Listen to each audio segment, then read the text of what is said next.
Well, I've got at least one more photo scenario I want to show you. One of the most important things you can learn when using one flash is how to photograph a full-length portrait. Typically, when I do full-length portraiture, I'm using multiple flashes. And what I will do is I'll use like a softbox up here and then a softbox down here. And then even sometimes a softbox over here and a softbox over here. So you really want to illuminate everything from the head to the feet. And let's say that you spent, or we spent a lot of time like really developing your wardrobe. And these jeans are high fashion jeans and they're worth, $1,000. And we really want to show off everything about his whole ensemble. We don't want a lot of light or brightness change from the top to the bottom. You want it to be consistent lighting overall. If you look at most magazine photos, if you go into your local department store and you see full-length photos, you'll see that the shoes are well lit, and so are the pants and legs, and so is the torso, and so is the face. Well, that's really hard to do when you only have one flash, especially when you're using small diffusers. So like if you have a small umbrella, like my little tiny 40-inch umbrella, or maybe a beauty dish, that ain't gonna cut it for a full-length photo. So I want to show you how to create a full-length photo, kind of like that one shot I showed you earlier today, that gal with the tattoos. I did that with my giant umbrella and then a big old V flat. And so let me show you how all of that works together. Again, we're going to do somewhat of a dramatic photo, so it's going to be a little bit darker tone overall. To do this, I think what I'm going to do is I'm going to call Jake forward and help me out to roll out this muslin so we can kind of get a full-on seamless. I'm going to have you move offset just a tiny bit. And while Jake's doing that, I'm going to get the giant umbrella ready to go.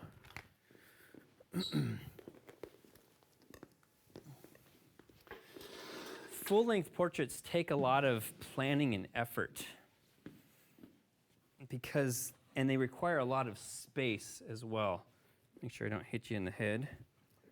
All right, we're clear? Yep. All right. Yeah, it doesn't quite go as long as we want. But yeah, why don't we drop it down a little? I like the way you think. Let's drop it down about 1.5 feet. About right there. Does that look level, everybody? No, your side needs to go about 6 inches. Right there? Okay, sweet. Yeah, nice. Okay. I think that'll work great.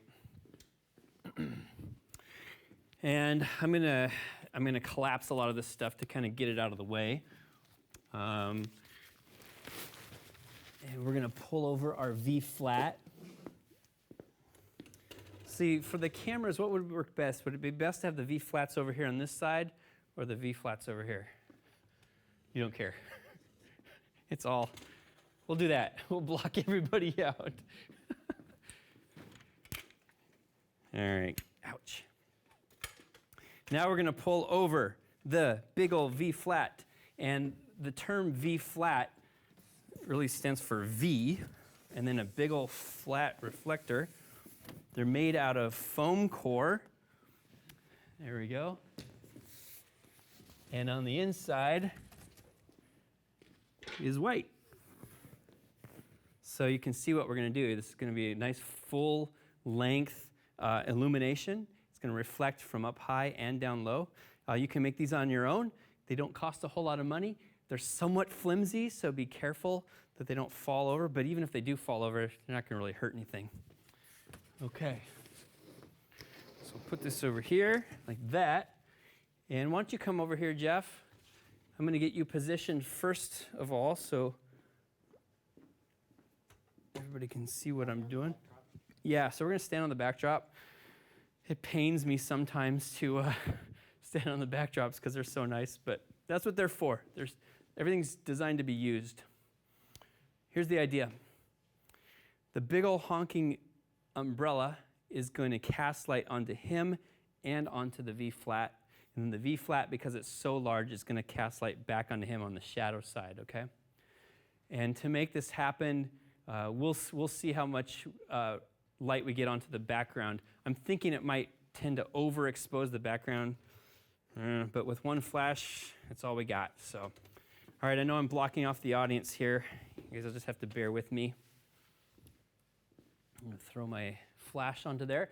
And I already know that I'm probably going to need a little more oomph, a little more power. I'm at 1/4 power now. I might have to go up to half, but I'm going to start with 1/4. And then I got to get that diffusion dome on there so it spreads light all around the inside of the umbrella. Okay, excellent.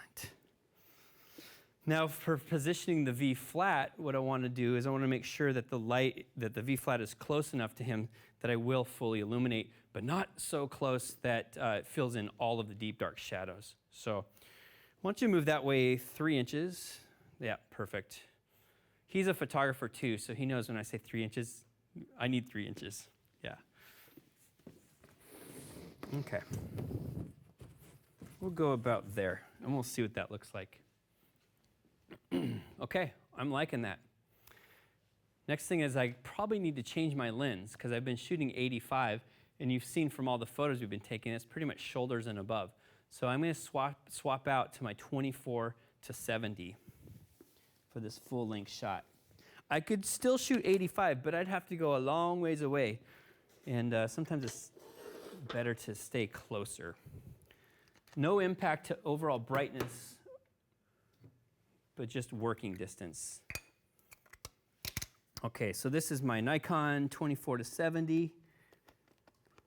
I love this for just as kind of a general all-around lens. Don't use it a lot for portraiture, but I'd use it for full-length shots and for family photos where I have a larger group of people. Okay, you look good? You feel good? Great. Okay, I'm at f11. My shutter speed's at a 2/50th of a second. My ISO is at 200.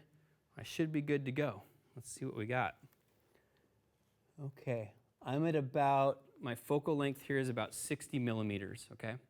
And you can see I'm about 15 feet away from him. Cool, here we go. Let's see how that turns out.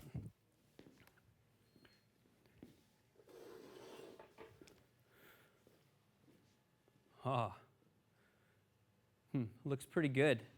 Let's do our famous Lightroom check here and just check overall luminance levels. So my backdrop is around 10.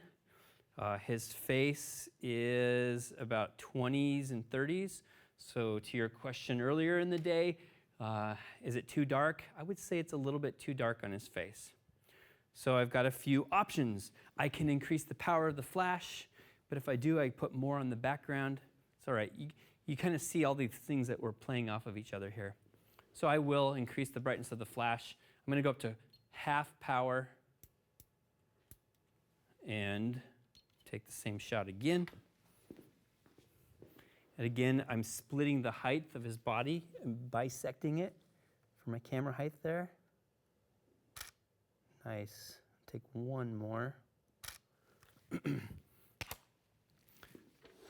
Good. Excellent. Let's go to full frame and just look at that all by itself. Not a bad looking shot. Not as dramatic as I would necessarily like. It's not as kind of dark and heavy on the right, or on his right side, our left. So I'm going to move my V flat out and see what we get with no V flat.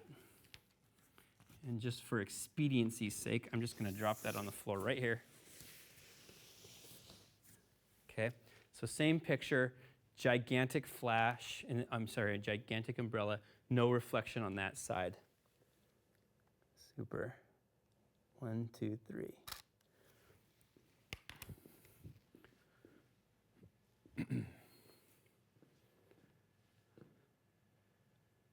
Good. Yeah, a little bit stronger photo there. I like the look on his face. And again, I'm using my little mouse here going around. The dark side of his face is around 5, and the bright side of his face is in the 30s, 40s. The reds are up in the 50s, so that's all generally good. I could go a little bit brighter overall, but I'm going to fix that later in Lightroom and show you how all that works out inside the software package. So let's also look down at his feet. You know, as a full-length portrait, we need to make sure that his feet are exposed, and they are. His pants are exposed. If I had a smaller light source, we're not going to get the full coverage.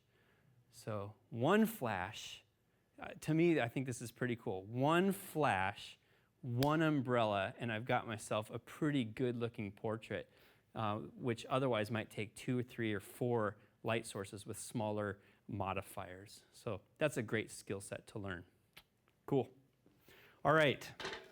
I'm going to have you grab a seat real quick. I'm going to move this off. I just had a question about the one you're comparing to a beauty dish. What's the inside made out of? Because I've seen them with white and with foil, and I was just curious about that one that you've been using. Yeah, this one, you're talking the Photix, the round one? Mm-hmm. Yeah, let me pull that out here real quick. That in the inside, if I recall, I think it's just white matte. Let's pull this over here. And for soft boxes, how much of a difference does that make if they're white or silver inside? Good question. So yeah, let's look at the inside here. Move this away from my microphone. Okay, it's silvered. And what about your soft box? The soft box is silvered as well. So why silver on the inside of the boxes? Okay, so both of these are silver. The reason why is because you want to preserve as much light inside of the device and then diffuse the light at the end point of the device. So if it was white inside, it actually wouldn't be as efficient overall. So silver on the inside helps it transmit more light outside of the modification tool. You can also use these without the diffusion in front to create a very harsh, hard look overall. In fact, that's one of the photos that I actually wanted to create here, was to show a hard light. So why don't we just like riff off of your question, and we'll use the beauty dish-esque look and use that as our hard light for our final photo of the day. I think that'll help answer the question as well.